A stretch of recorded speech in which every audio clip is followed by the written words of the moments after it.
أعوذ بالله من الشيطان الرجيم. بسم الله الرحمن الرحيم. ألف لام را. تلك آيات الكتاب المبين. إنا أنزلناه قرآنا عربيا لعلكم تعقلون. نحن نقص عليك أحسن القصص بما أوحينا إليك هذا القرآن وإن كنت من قبله لمن الغافلين. إذ قال يوسف لأبيه يا أبت إني رأيت 11 كوكبا والشمس والقمر رأيتهم لي ساجدين. قال يا بني لا تقصص رؤياك على إخوتك فيكيدوا لك كيدا إن الشيطان للإنسان عدو مبين. وكذلك يجتبيك ربك ويعلمك من تأويل الأحاديث ويتم نعمته عليك وعلى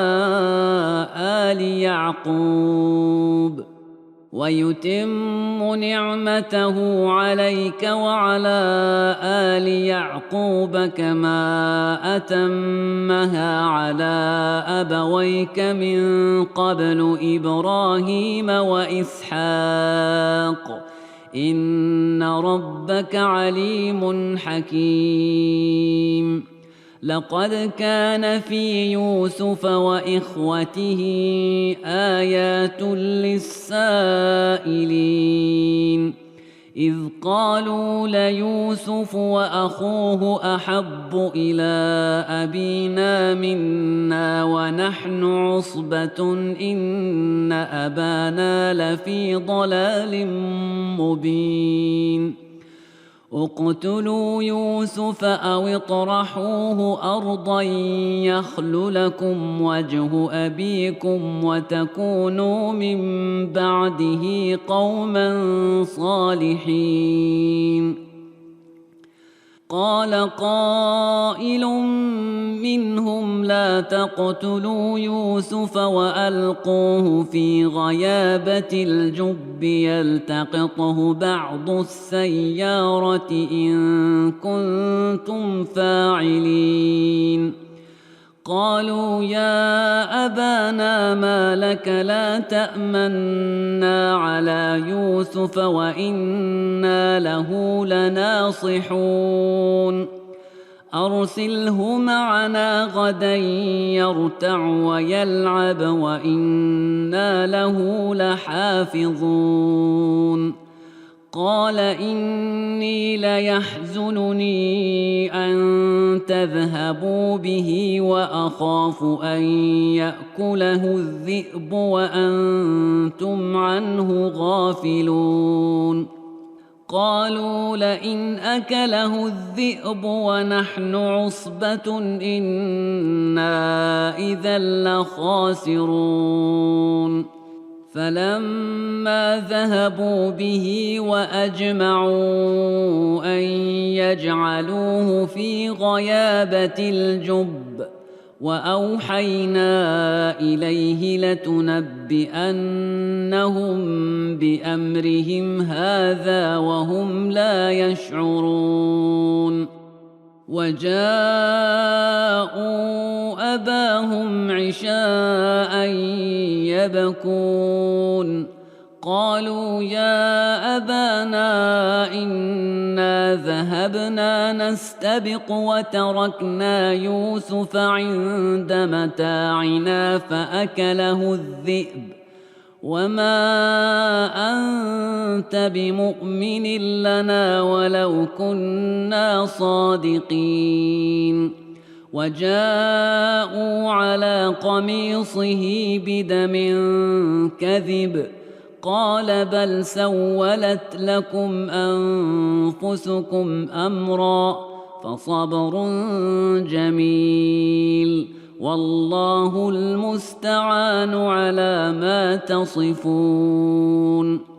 وجاءت سيارة فأرسلوا واردهم فأدلى دلوه قال يا بشرى هذا غلام وأسروه بضاعة والله عليم بما يعملون. وشروه بثمن بخس دراهم معدودة وكانوا فيه من الزاهدين.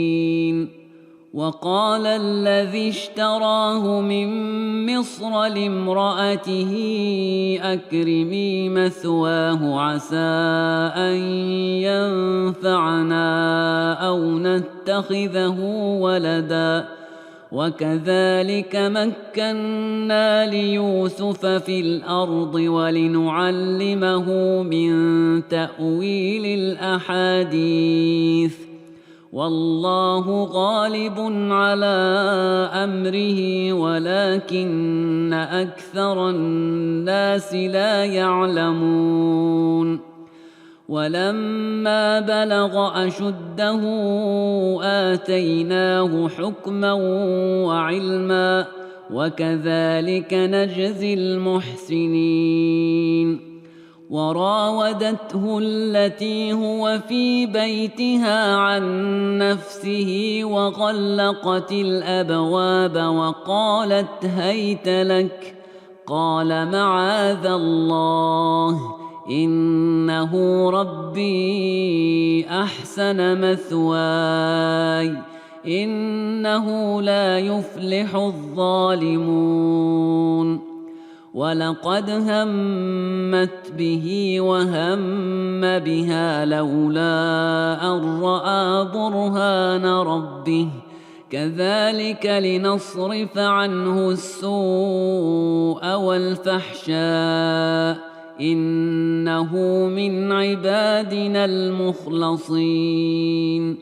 واستبق الباب وقدت قميصه من دبر وألف يا سيدها لدى الباب قالت ما جزاء من أراد بأهلك سوءا إلا أن يسجن أو عذاب أليم.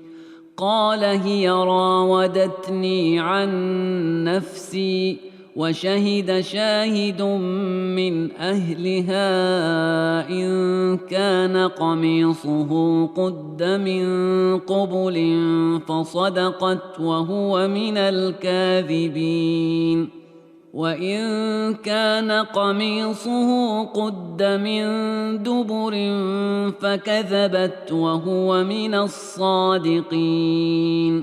فلما رأى قميصه قد من دبر قال إنه من كيدكن إن كيدكن عظيم. يوسف أعرض عن هذا واستغفري لذنبك إنك كنت من الخاطئين.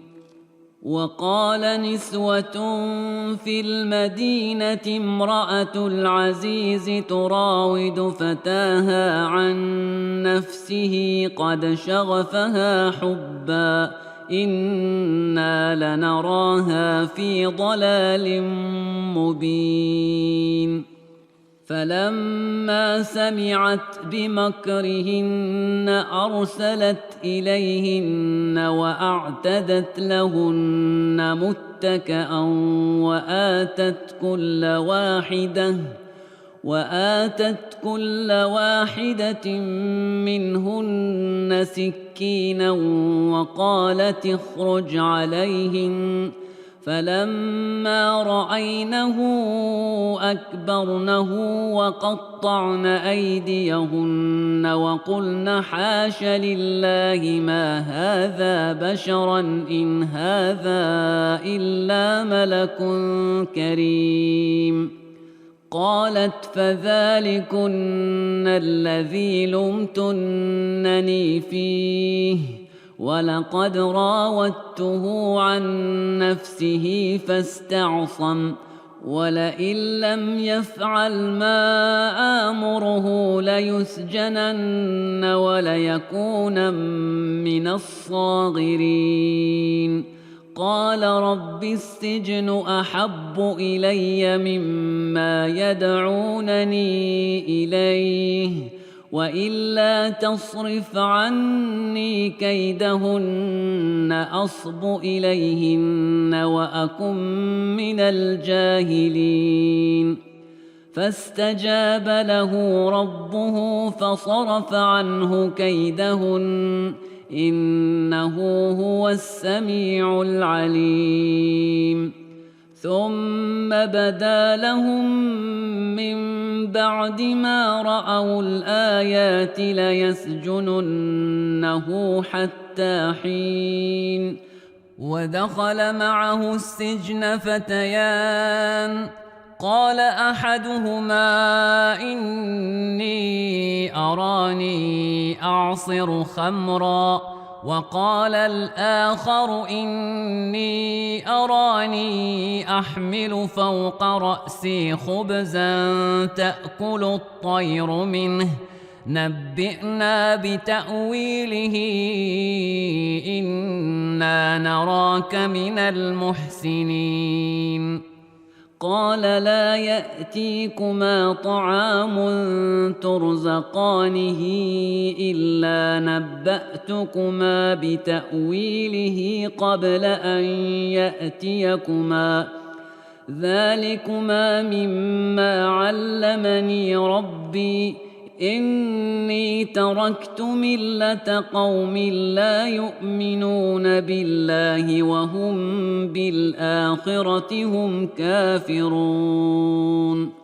واتبعت ملة آبائي إبراهيم وإسحاق ويعقوب ما كان لنا أن نشرك بالله من شيء ذلك من فضل الله علينا وعلى الناس ولكن أكثر الناس لا يشكرون. يا صاحبي السجن أأرباب متفرقون خير أم الله الواحد القهار. ما تعبدون من دونه إلا أسماء سميتموها أنتم وآباؤكم ما أنزل الله بها من سلطان إن الحكم إلا لله أمر ألا تعبدوا إلا إياه ذلك الدين القيم ولكن أكثر الناس لا يعلمون. يا صاحبي السجن أما أحدكما فيسقي ربه خمرا وأما الآخر فيصلب فتأكل الطير من رأسه قضي الأمر الذي فيه تستفتيان. وقال للذي ظن أنه ناج منهما اذكرني عند ربك فأنساه الشيطان ذكر ربه فلبث في السجن 9 سنين. وقال الملك إني أرى 7 بقرات سمان يأكلهن 7 عجاف و7 سنبلات خضر وأخر يابسات يا أيها الملأ أفتوني في رؤياي إن كنتم للرؤيا تعبرون قالوا أضغاث أحلام وما نحن بتأويل الأحلام بعالمين وقال الذي نجا منهما وادكر بعد أمة أنا أنبئكم بتأويله فأرسلون يوسف أيها الصديق أفتنا في 7 بقرات سمان يأكلهن 7 عجاف و7 سنبلات خضر وأخر يابسات لعلي أرجع إلى الناس لعلهم يعلمون قال تزرعون 7 سنين دأبا فما حصدتم فذروه في سنبله إلا قليلا مما تأكلون ثم يأتي من بعد ذلك 7 شداد يأكلن ما قدمتم لهن إلا قليلا مما تحصنون ثم يأتي من بعد ذلك عام فيه يغاث الناس وفيه يعصرون وقال الملك ائتوني به فلما جاءه الرسول قال ارجع إلى ربك فاسأله ما بال النسوة اللاتي قطعن أيديهن إن ربي بكيدهن عليم قال ما خطبكن إذ راوتن يوسف عن نفسه قلن حاش لله ما علمنا عليه من سوء قالت امرأة العزيز الآن حصحص الحق أنا راودته عن نفسه وإنه لمن الصادقين ذلك ليعلم أني لم أخنه بالغيب وأن الله لا يهدي كيد الخائنين وما أبرئ نفسي إن النفس لأمارة بالسوء إلا ما رحم ربي إن ربي غفور رحيم وقال الملك ائتوني به أستخلصه لنفسي فلما كلمه قال إنك اليوم لدينا مكين أمين قال اجعلني على خزائن الأرض إني حفيظ عليم وكذلك مكنا ليوسف في الأرض يتبوأ منها حيث يشاء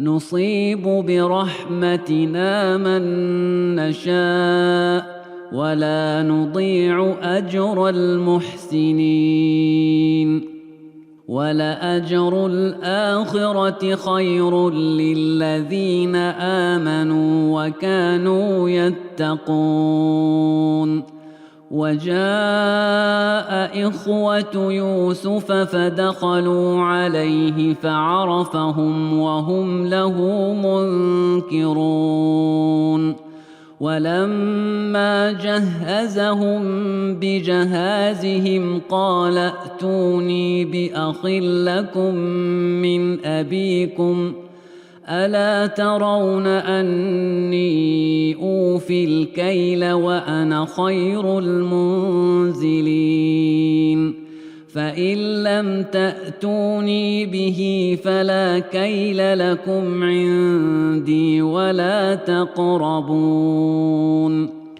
قالوا سنراود عنه أباه وإنا لفاعلون وقال لفتيانه اجعلوا بضاعتهم في رحالهم لعلهم يعرفونها إذا انقلبوا إلى أهلهم لعلهم يرجعون فلما رجعوا إلى أبيهم قالوا يا أبانا منع منا الكيل فأرسل معنا أخانا نكتل وإنا له لحافظون قال هل آمنكم عليه إلا كما أمنتكم على أخيه من قبل فالله خير حافظا وهو أرحم الراحمين ولما فتحوا متاعهم وجدوا بضاعتهم ردت إليهم قالوا يا أبانا ما نبغي هذه بضاعتنا ردت إلينا ونمير أهلنا ونحفظ أخانا ونزداد كيل بعير ذلك كيل يسير قال لن أرسله معكم حتى تؤتون موثقا من الله لتأتونني به إلا أن يحاط بكم فلما آتوه موثقهم قال الله على ما نقول وكيل وقال يا بني لا تدخلوا من باب واحد وادخلوا من أبواب متفرقة وما أغني عنكم من الله من شيء إن الحكم إلا لله عليه توكلت وعليه فليتوكل المتوكلون ولما دخلوا من حيث أمرهم أبوهم ما كان يغني عنهم من الله من شيء إلا حاجة في نفس يعقوب قضاها وإنه لذو علم لما علمناه ولكن أكثر الناس لا يعلمون ولما دخلوا على يوسف آوى إليه أخاه قال إني أنا أخوك فلا تبتئس بما كانوا يعملون فلما جهزهم بجهازهم جعل السقاية في رحل أخيه ثم أذن مؤذن أيتها العير إنكم لسارقون قالوا وأقبلوا عليهم ماذا تفقدون قالوا نفقد صواع الملك ولمن جاء به حمل بعير وأنا به زعيم قالوا تالله لقد علمتم ما جئنا لنفسد في الأرض وما كنا سارقين. قالوا فما جزاؤه إن كنتم كاذبين. قالوا جزاؤه من وجد في رحله فهو جزاؤه كذلك نجزي الظالمين.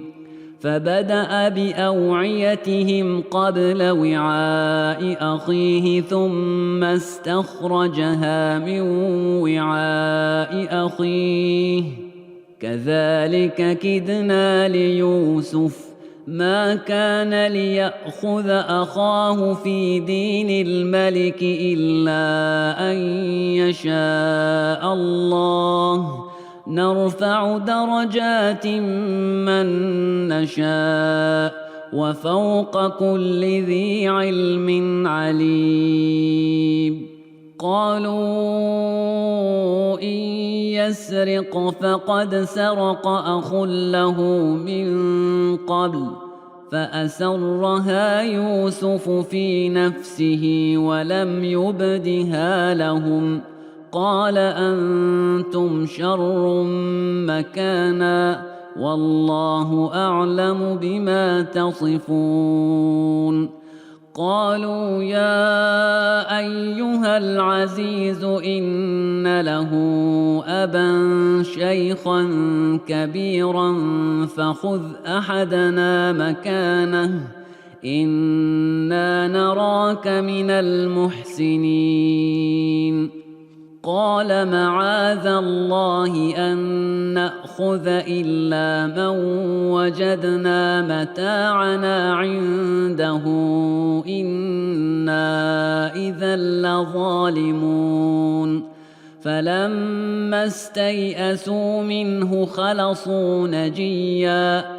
قال كبيرهم ألم تعلموا أن أباكم قد أخذ عليكم موثقا من الله ومن قبل ما فرطتم في يوسف فلن أبرح الأرض حتى يأذن لي أبي أو يحكم الله لي وهو خير الحاكمين.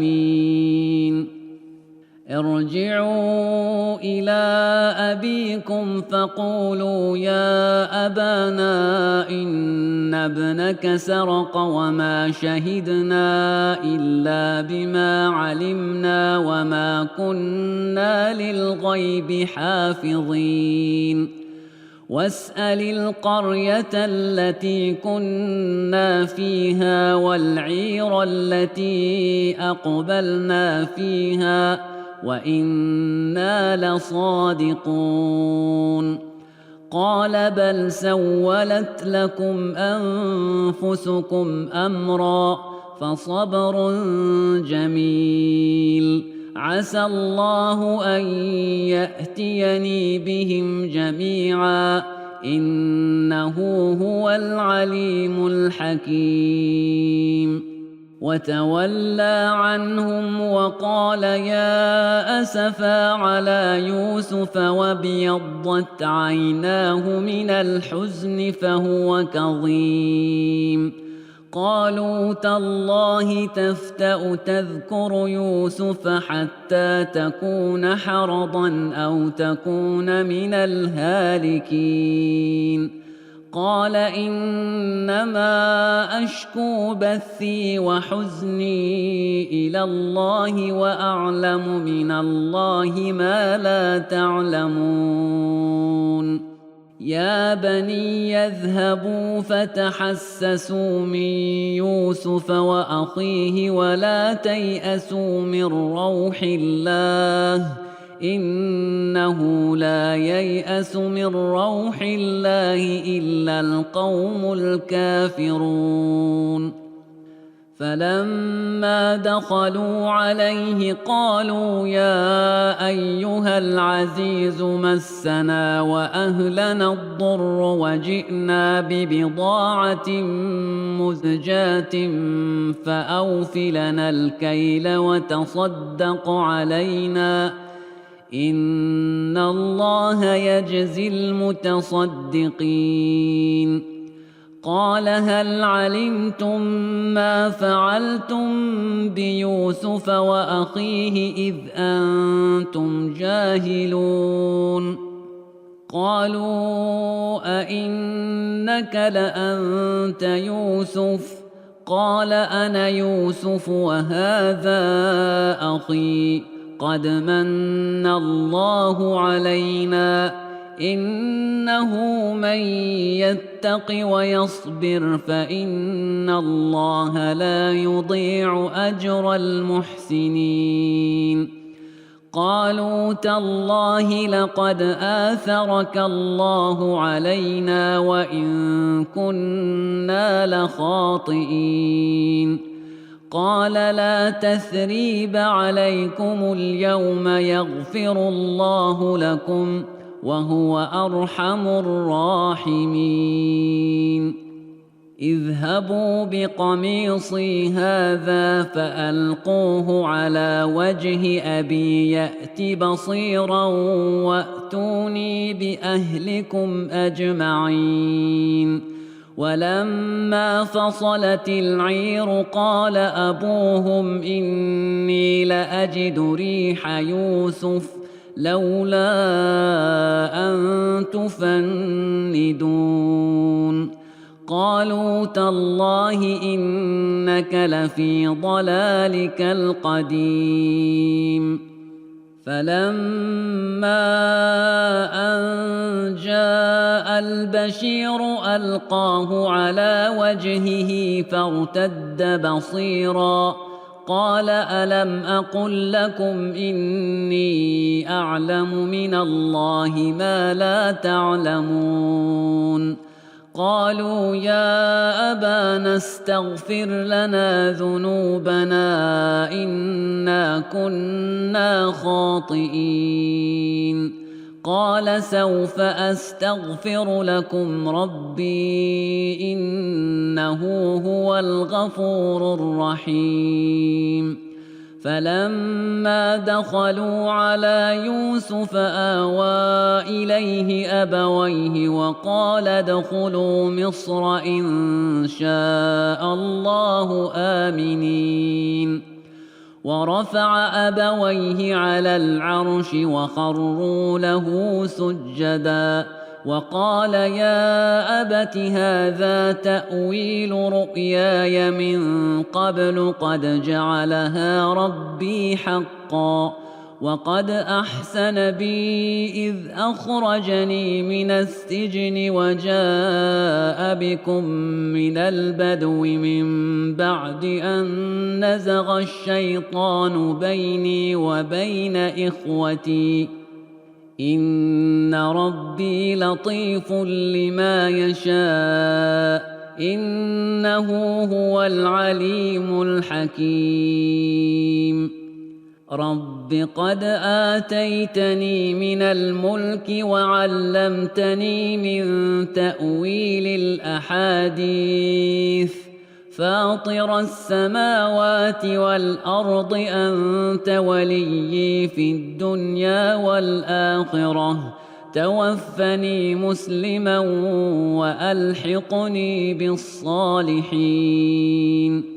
ذلك من أنباء الغيب نوحيه إليك وما كنت لديهم إذ أجمعوا أمرهم وهم يمكرون.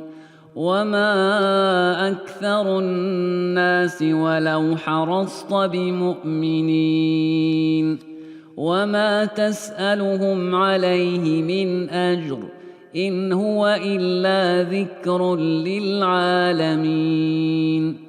وكأي من آية في السماوات والأرض يمرون عليها وهم عنها معرضون وما يؤمن أكثرهم بالله إلا وهم مشركون أفأمنوا أن تأتيهم غاشية من عذاب الله أو تأتيهم الساعة بغتة وهم لا يشعرون قل هذه سبيلي أدعو إلى الله على بصيرة أنا ومن اتبعني وسبحان الله وما أنا من المشركين وما أرسلنا من قبلك إلا رجالا نوحي إليهم من أهل القرى أفلم يسيروا في الأرض فينظروا كيف كان عاقبة الذين من قبلهم ولدار الآخرة خير للذين اتقوا أفلا تعقلون حتى إذا استيأس الرسل وظنوا أنهم قد كذبوا جاءهم نصرنا فنجي من نشاء ولا يرد بأسنا عن القوم المجرمين لقد كان في قصصهم عبرة لأولي الألباب ما كان حديثا يفترى ولكن تصديق الذي بين يديه وتفصيل كل شيء وهدى ورحمة لقوم يؤمنون